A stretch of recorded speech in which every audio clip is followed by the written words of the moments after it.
Hey Mo, I told you I would Yeah, ask you what stresses you out. And so here you go. And I'm going to actually stop sharing so that we can just see you on the big screen. yeah. When we first had the conversation, I had to think about it, and the first thing that came to mind was Up a little bit.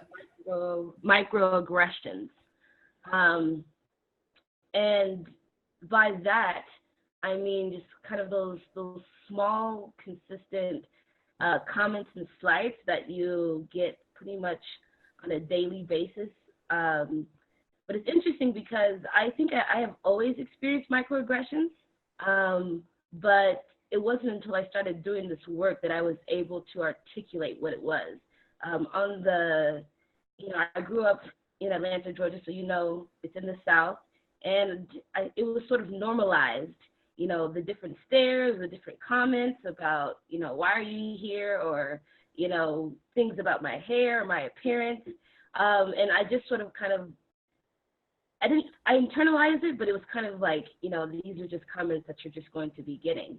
It wasn't until I moved away, came here to Colorado, started my diversity inclusion journey, that I really just understood that a lot of those comments were actually had really affected my life.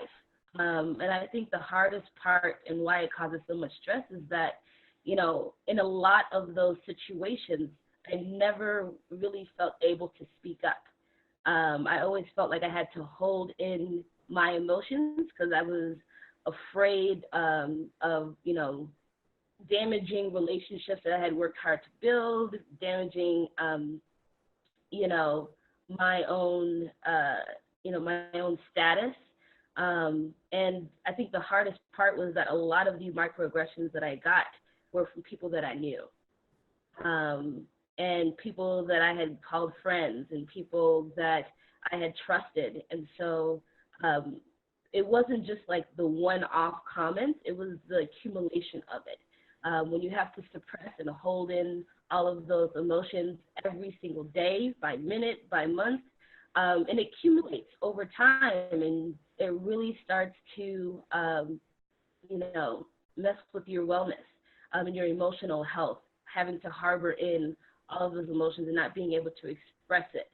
And so I think just for me as a Black woman, queer Black woman, it's just a constant battle that I face, even as a professional doing this work. I really find that sometimes I just have no words to say. And I end up like taking that baggage home with me. And even a month after the fact, after a comment has been said, I'm still feeling the emotions of it.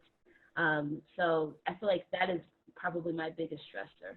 So here's a definition of microaggressions that we wanted to share with everyone. You don't have to write it down, but just you can know that it's not just based on race, it's any marginalized group membership. And some students at Fordham University made signs to show some of the comments that they have heard that they consider microaggressions. And there are many. And as a white person, I can say I have absolutely committed these unintentionally, and that it's hard to recognize it in yourself sometimes because you might have the best of intentions. And so you have to either read some cues, see how you're being received. You could listen, and if someone is brave enough to confront you about what you might have said or how it was offensive what you said, then you can receive that gracefully and consider it. Um, and also you can observe. You can observe what other people do or what happens on TV and say, oh, I think that was a microaggression. Should I speak up about that? Etc. So I think there's a lot that we can do.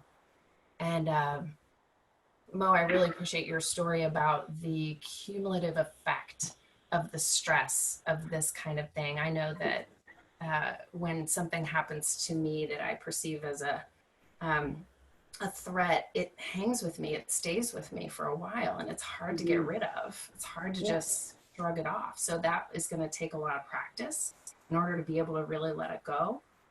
yeah, And and it's yeah, hard because I think that it's different from just having a rude comment said to you.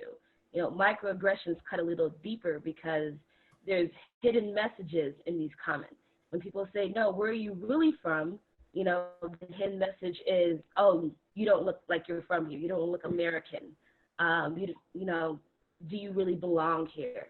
And so it's not just the sting of the comment. It's the hidden message that makes you feel like you don't belong.